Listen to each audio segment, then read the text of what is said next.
Hey Chris, you wrote a piece on LinkedIn just today, actually, on isolation, Mm. and I want to talk about that because I think there's a lot of people listening that might feel just a little isolated.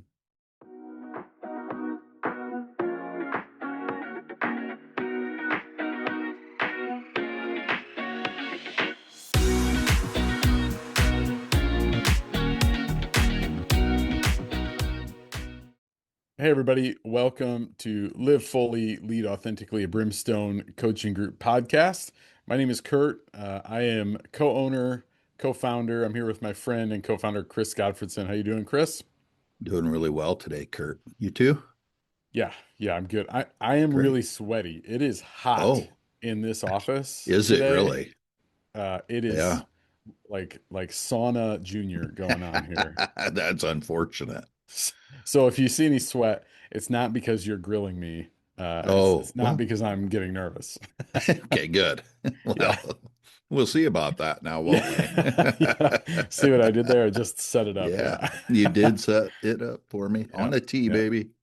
Yeah. So, Chris, like I said in the intro, you wrote a piece on LinkedIn about isolation and what isolation does. Um, Yeah. and I actually thought it was really good. And at the end of the podcast, I'm going to tell people how to get onto your LinkedIn because I think it's worth a full read. It's a longer Hmm. piece than we're probably going to cover here. So I think it's worth the Sure. listeners finding it. Okay. Um, but Awesome. I wonder if we could just talk a little bit about the effects of isolation. Maybe even start by saying, like, what do you mean when you wrote that piece about leadership isolation? Like, what does that mean? What else do you want to say about that? Yeah. The phrase, right? I think every leader feels the feels, and the that feeling is that leaders, it's lonely at the top, Mm, right? We say yeah, that. I think we all think that, and so there's this. And the way I wrote about it, the way I was thinking about it when I drafted that piece is like isolation is insidious. it mm, it it is this thing that really, I think, for me anyway, I think as a leader, and in particular as a young leader, as an mm, emotionally immature leader, yeah, I often just thought that I had to have all of the answers, and if I didn't have all of the answers or the right answer, or if I thought I was going to uh, answer in a way that either offended you or wasn't correct, well, then I would keep to myself. mm, I did yeah, not want to have to define myself clearly as we think about being emotional. I simply would just withhold information. And yeah, yeah, and I think what that does is it creates inauthenticity, yeah, which then, for me anyway, I mean, people might not have the same values, but when I'm functioning by my values, one of them is that I'm authentic. I yeah, am who I am. And when I can't be that, that leads to me isolating from people, from teams, from even myself, honestly. yeah. Yeah, I think that's really good. And I appreciate how you put that. I mean, what I heard you say was when you perceived danger or you perceived Mm, someone would feel like you didn't have it all put together or didn't have all the answers or weren't the leader you thought you were, that hmm. that would motivate you to isolate. Did I hear you say that correct? Yeah, you did. Yep. There's a threat. And I love how you Yeah. said that. When we perceive that there's a threat, there's somebody is going to find something out that tripped up something. I made a promise as a child, and I'm going to protect myself at all costs. Uh, that I'm going to isolate over Yeah. being as authentic as I can.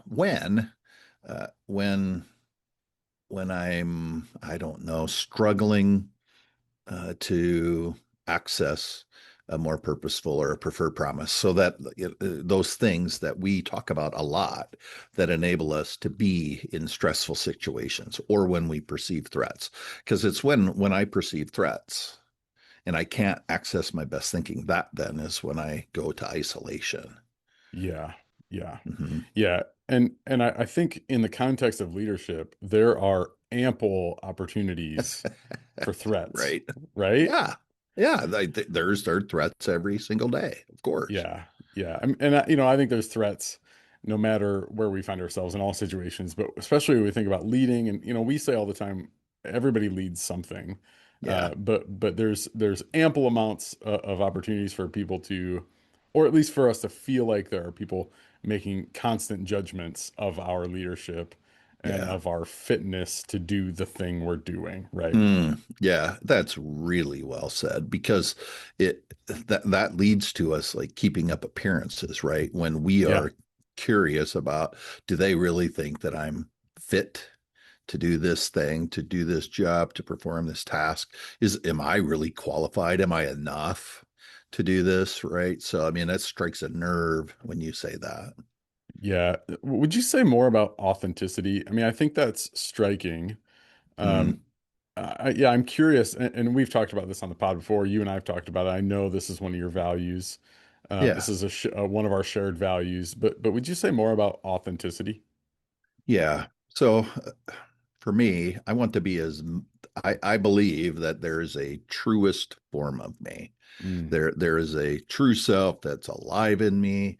And when I'm authentic, when I'm courageous, I'm curious, when I'm compassionate with myself and others, this is as authentically me as I can be. And yeah, I want to be authentically me as much of the time as is humanly possible.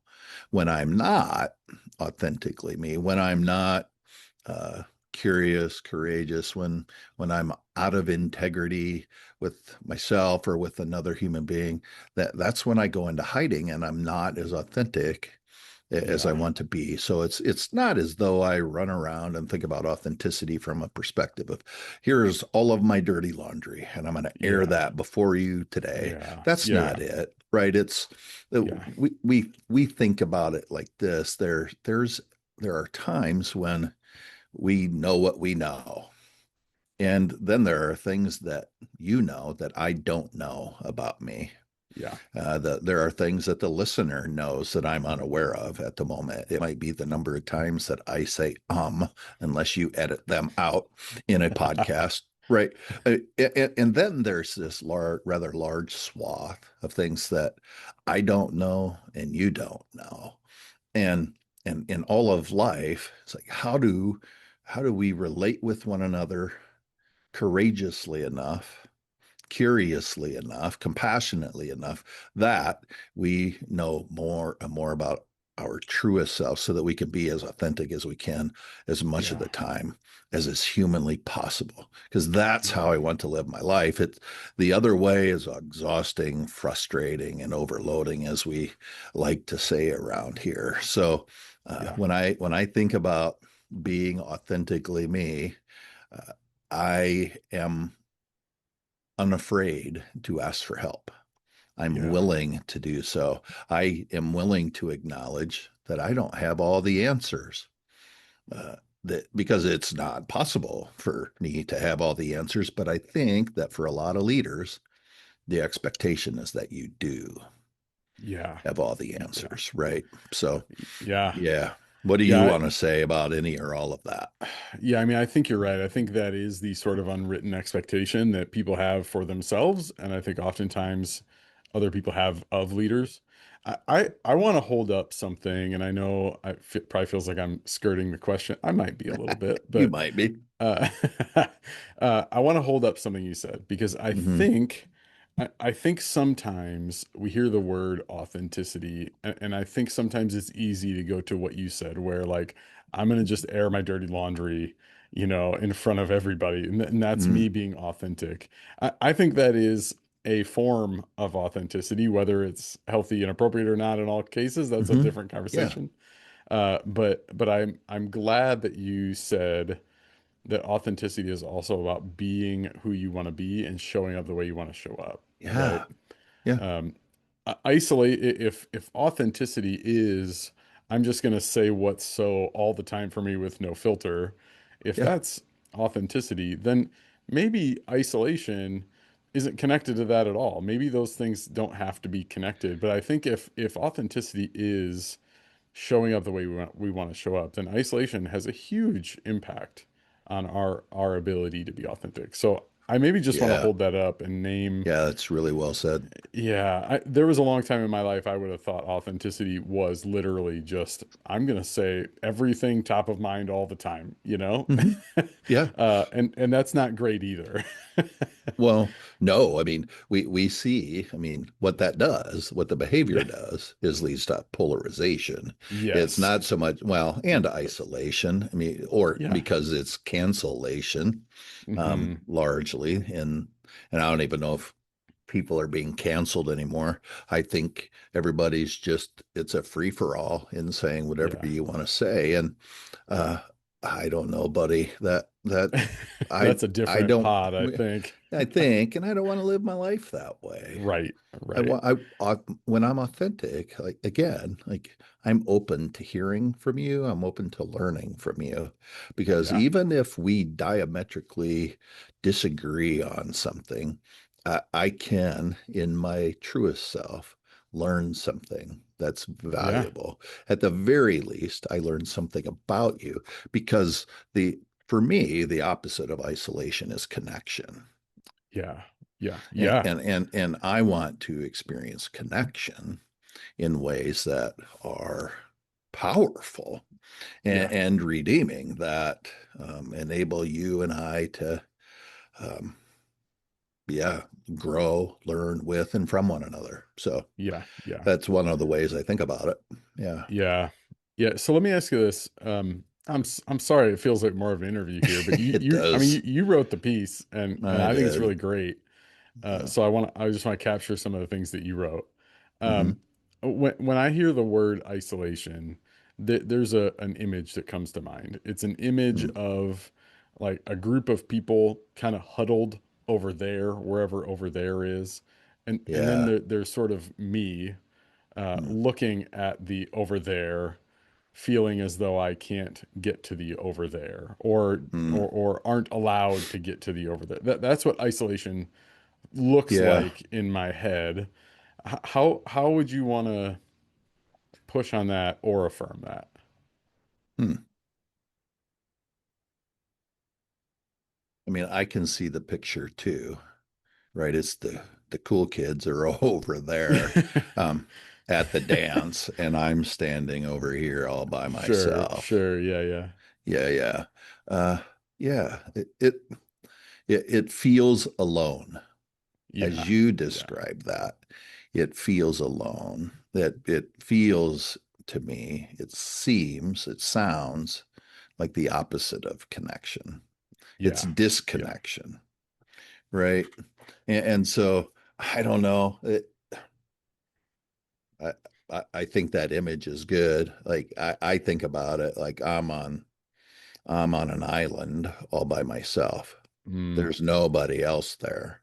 yeah, yeah, And because I shipwrecked myself, I think about it this way. Like I made a choice that didn't leave me with the skipper and Ginger and Mary Ann.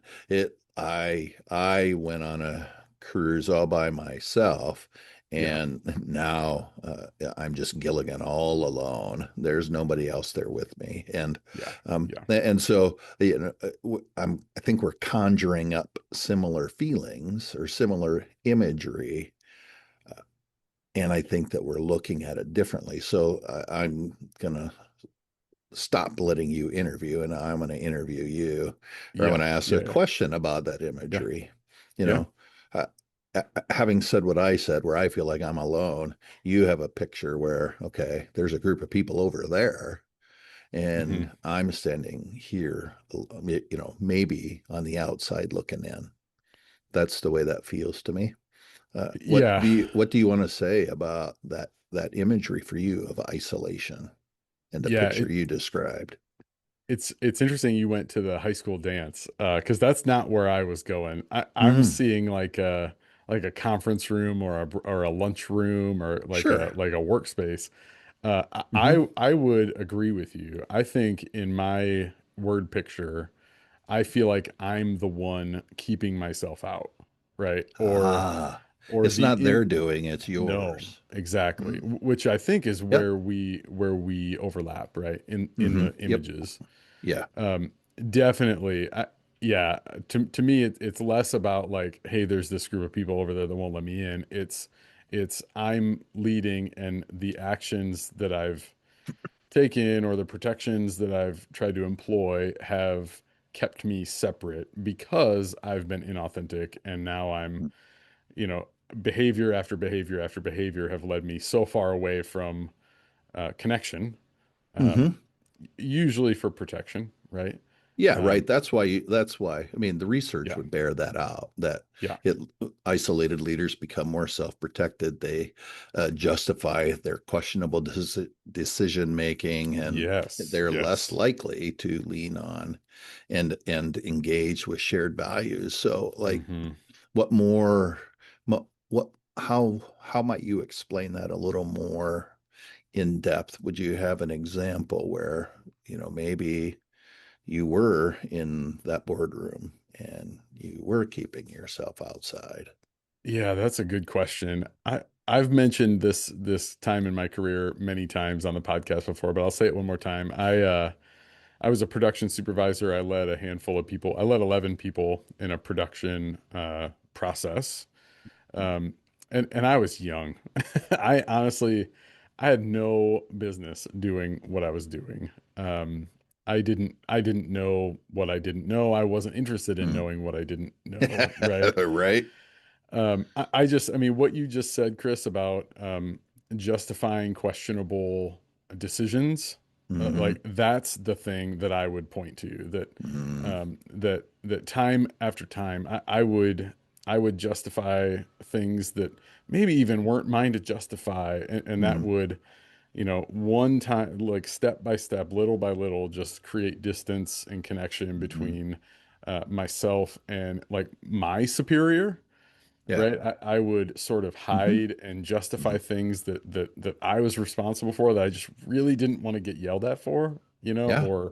or felt like I was being reprimanded for. Um, Hmm. and the same is true the other way for people that reported to me, time after time, like I can look back now and see really clearly that, well, this one questionable decision led to a disconnect between myself and this person. And my mental model would not have allowed me to go back and say, "Hey, you know what? That was a bad decision on my part," Yeah. which would then close that that gap, right? That would then begin Yeah. to reconnect versus continue to disconnect. So Yeah. I think I can see so clearly moments where those chances to justify poor decisions or Hmm. justify behaviors that were probably not harmful to a person, but certainly harmful to positive connection. Yeah. Right. And then when you think, I mean, so the impact is that when you're able to say, that probably wasn't my best thinking. I made a mistake there. Like, the the ability to close that gap really feels significant when I think Yeah. about this idea of isolation, because I don't think that most people are really tired from doing the work. They're tired from doing the work alone, Yeah. Yeah. I, and I and agree. feeling as though we have to do the work alone, right? And that's the insidiousness of the isolation, is we just have these mental models that we need to break, Yeah. about being not having the answer. Or Yeah. maybe it's being ignorant, or Yeah. maybe it's just like, I have no clue. I'm way out over my skis. I'm doing this job, and I don't know. And Yeah. Yeah. boy, I mean, it, have you ever had to do that? Yeah. Yeah. Like, have I ever had to like own up that I don't know what I'm doing and try to close that gap? Yeah. Yeah, Every day, Chris. and then when you do that, what happens? Oh, I mean, I will always hold to this, Chris, that that anytime a leader, anytime I'll just say me, anytime I've done that to say, hey, I made this decision, I said this thing, I imagine that was hard for you or had an impact on you. Why don't you tell me what the impact was? That has never not created positive connection. Right. Um, that has never not grown trust. Um, Yeah.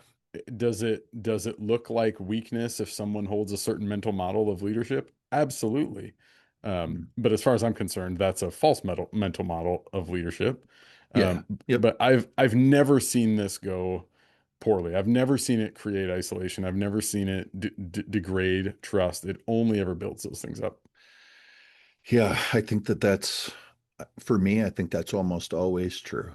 That when I'm able to say, you know what, I don't know, can we discover something together? So Yeah, and I'm yeah, not I'm on the yeah, front end of making a mistake. Like there's yeah.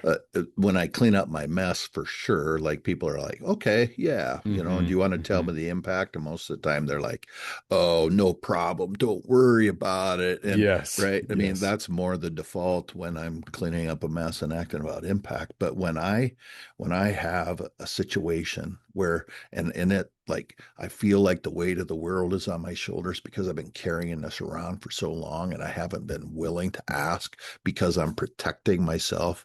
I think yeah, I'm yeah, protecting yeah, myself yeah, from appearing or maybe that you'll find out that I suck or I'm worthless, right? yeah, yeah. These are two things that are like were um, deep woundings for me, Mm, where I believed that that was true, and then I mm, would do whatever it took so that you wouldn't find that out. So I yeah, naturally will try to figure stuff out on my own. I'll just do it myself, and when I'm able to say, I've been thinking about this and I don't have any idea.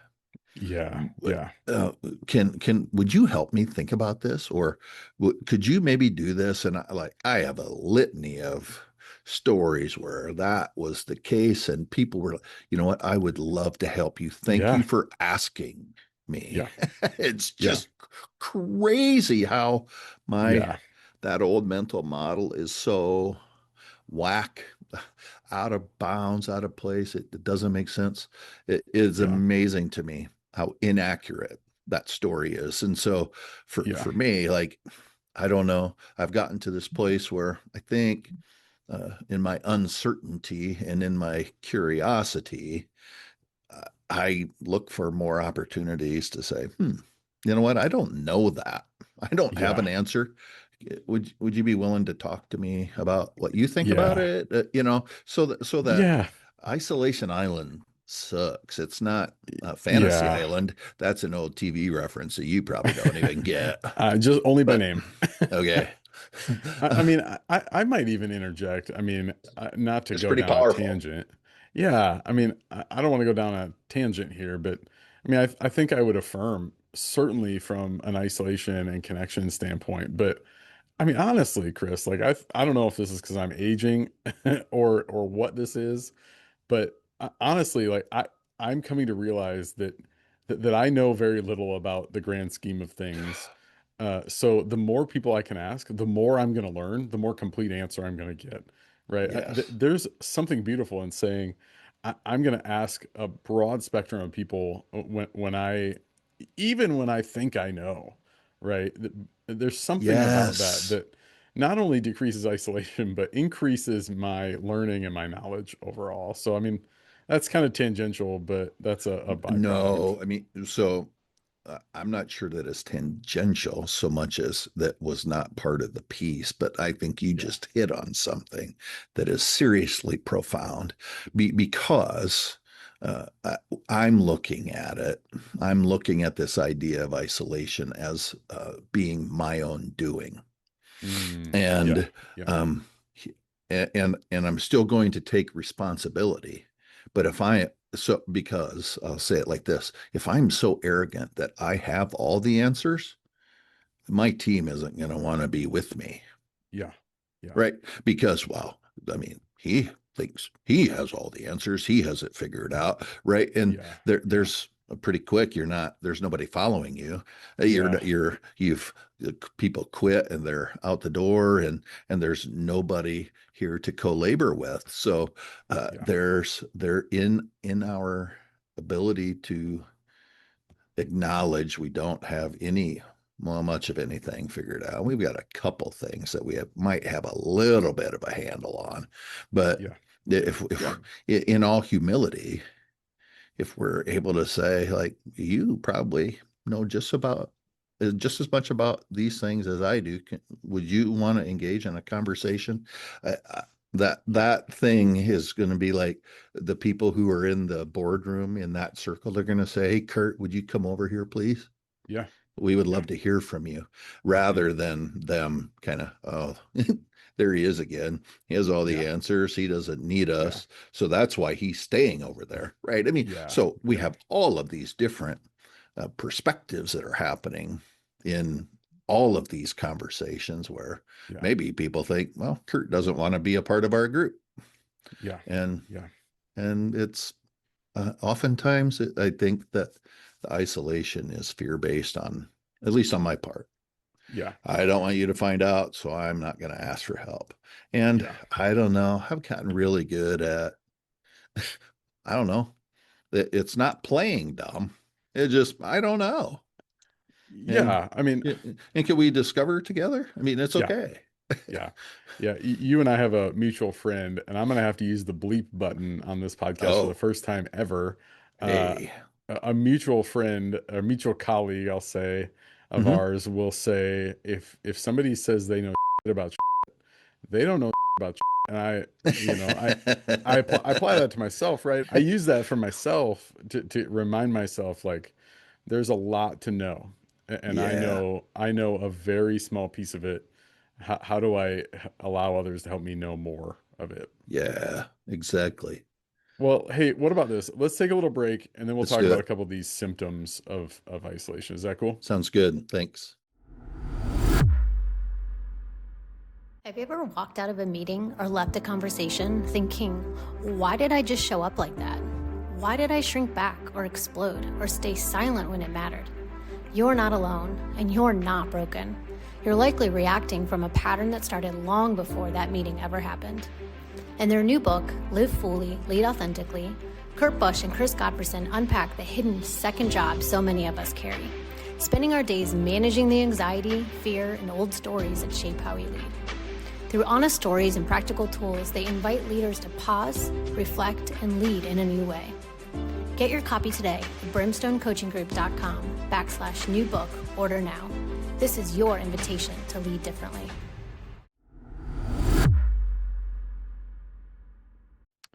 Welcome back to Live Fully, Lead Authentically. Kurt Busch here with Chris Godfreyson. Chris, let's talk about a couple of these symptoms that Yeah. come from isolation. The first one that I wonder if you want to say more about is this idea that isolation or growing isolation or becoming more isolated leads to increased burnout. What do you want to say about that? Yeah. Well, so the, the research bears it out, and Harvard Business Review had done some work on this a few years ago. And whenever we're carrying around weight that we aren't supposed to carry on our own, that we aren't meant to carry on our own, Yeah. the rate of loneliness and burnout does increase. And Mm, so, like, decision fatigue, when all we do is make decisions all day every day. uh yeah. I don't know, all work and no play makes Jack a dull boy. All all decisions all the time, at some point that's going to lead to something. And then when we're fried, when we're at the end of our rope, so when we talk about emotional maturity a lot, this is one of the things where I think we have levels of expertise, and we understand that on our best days we're at 60 on a scale of 100 Yeah. emotionally mature. Yeah. Yep. I mean, these things are true, right? But our ability uh, to self-regulate drops Mm, significantly. yeah. That So you said, oh, this is just what I do. I say what I think. Well, that's defining, and that's fine. That's great. I mean, we should be willing to define ourselves, but we should let other people do the same thing. And the way we do that is by regulating ourselves when they do it. And Yeah. and Yeah. so and then the cumulative effect of that is that we cannot, or at least we struggle to get to our best thinking. So Hmm. we become reactive and we just do what we do. And what you do and what I do, they might be different. I might engage in Yeah. conflict and convince you that I'm right, and you just might distance, Are so you reading my mail? no, well, I know you. That's fair. Yeah. And I I know you, you, my friend. and you know me, right? So and that's the beauty of A, being a business together, B, doing a podcast together, and C, just understanding, Yeah. like, because I think that you and I refuse to be isolated from one another. Yeah. And Yeah. and that's great power, right? So, like, Yeah. here's the thing. Friday, I was triggered and I needed help. And and uh, my I'm prone to just react Mm. and then send an email and set up a meeting and do a bunch of stuff. And instead, like, I was able to say, I need some perspective. Can you help me? Yeah. And so I regulated myself. I was not reactive. I responded, and then you helped me think. And then Saturday, I got to do the same for you, right? And so, It's just in reverse. Yep. yeah, I mean, and it's a beautiful thing. So, Yeah. we want to do everything we can to avoid burnout, Yeah. and that starts with not allowing ourselves to be in this alone. Yeah. Yeah. Yeah. I appreciate the phrase self-regulated. Hmm. Um, I wonder if the listeners might not fully grasp what we're saying there. So let me say what I hear in that, and then Yeah. you can tell me the no, I was going to make a joke there. Then you can either affirm or push or add. Does that Yeah. sound okay? Okay. Sounds great. So when I hear self-regulated in the context of isolation as a leader, what comes to mind for me is being aware that I'm starting to feel whatever threat we talked about before the break, feeling a threat. I know something is stirring up in me. Hmm. Knowing that I'm about to do something that I always do or do a predictable thing. For me, Yep. self-regulation is the practice, multiple practices, whatever it is that allows me to stop and choose a different way. Yes. The self-regulation is like, I'm gonna walk outside and walk around the block, or Hmm. I'm gonna throw a tennis ball against the wall, or whatever, like in a Yep. good, not in like a anger, Get not tennis ball take the a wall in a, breath. yeah, yeah, Well, yeah. I mean, maybe it's better than throwing it at me. I mean, Maybe. Yeah, but when I hear self-regulation, I think like those practices or those tools or those things I need to employ in the moment to keep myself from growing my isolation. Is that fair? I yeah, I think it's fair. In particular, I don't know that I really feel a need to add to that. Like, I was going to add to this statement. I think it's like, when my emotions are want to get the best of me, I'm able to manage myself Yeah, in yeah. all of the ways. Hmm. And it's having a go-to move like you described. A lot of people will get up and walk. I've learned to manage my breathing in real time, Mm, to be curious with yeah, myself. yeah, These are ways I regulate myself. Yeah, yeah, yeah. that's really Yeah, good. I've got a baseball that I see that I have on. Mm, I think you and I probably have a similar baseball yeah, that probably. sits on my desk, and I like rub the leather really hard. Like that's sort of my. Yes. I take a breath and just like really rub with my thumb on that Yep. leather. Yeah, I think that's really good. I'm glad you said self-regulated. It feels like that's your invitation to the listener Mhm. to have some agency in thinking about like how do I keep this isolation from leading to burnout? Like how do I get Yeah. ahead of it, and how do I own some of my response? Yeah, that's pretty good. Well One said. of the other symptoms that you write Hmm. about, and again, listener, if you are not connected with Chris on LinkedIn, go find it because it's really good. One of the symptoms you write about is declining performance. Yeah. How is that so? Like, what? How is my performance going to decline? If I make good decisions, aren't I always just going to make good decisions? Well, That's a loaded question. it is, right? I mean, when we get to the end of our rope and we have decision fatigue, then things happen, right? But Yeah. like the declining performance that I'm thinking about is probably more team oriented. Yeah. And, Yeah. you know, so leaders who feel isolated, they withdraw, they communicate less, they unintentionally create all kinds of emotional distance from their teams. And so the teams then, the result of that is they are Mm, like 20% or better more likely to disengage. yeah. They Yeah. they aren't, I mean, they're going to force you to have to do everything by yourself. Over 30% are more likely to experience turnover. They're going to leave and go work in an environment where their contribution is Yeah. validated, expected. And but leaders, man, who isolate, who think that they can do everything themselves, they just push people away. Yeah. Um, Yeah. and teams become less productive.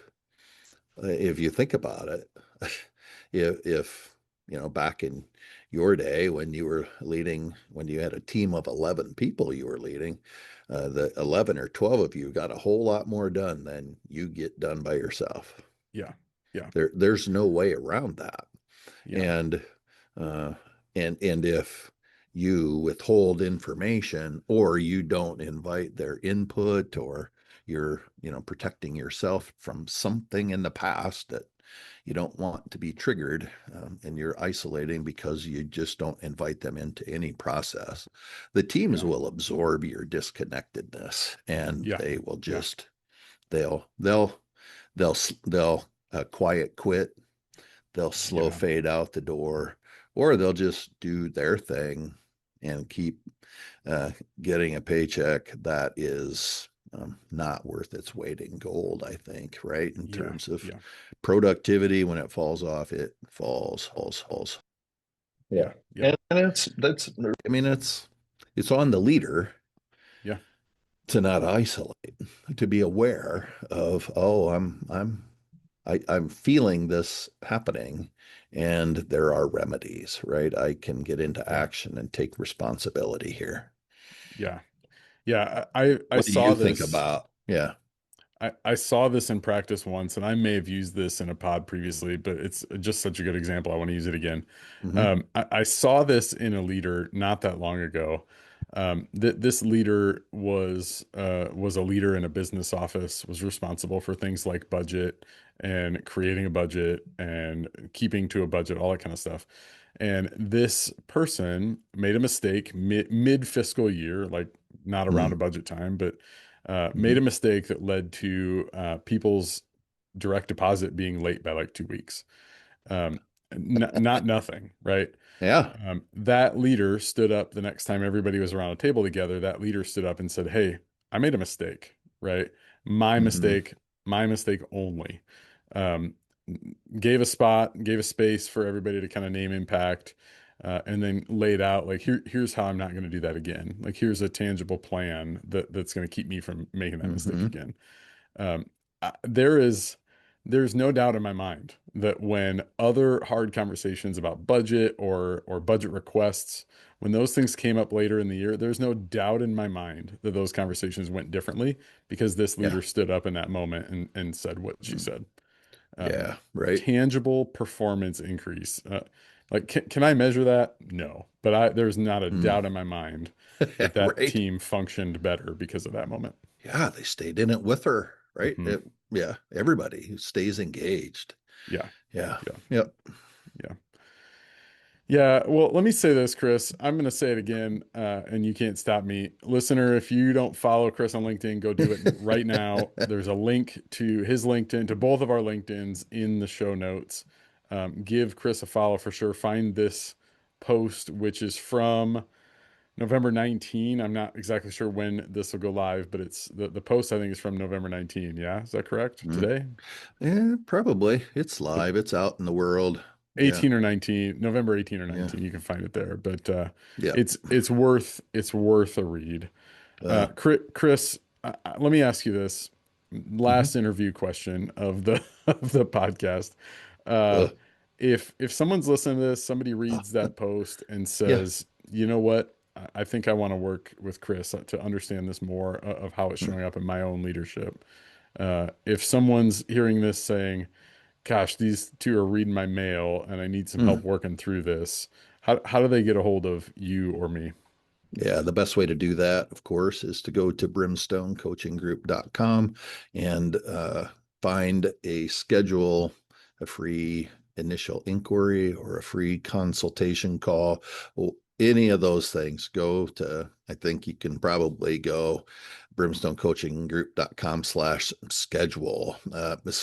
There's any number of ways you can figure that out. Yeah, That's right there on the website. You can't miss it. Schedule a call.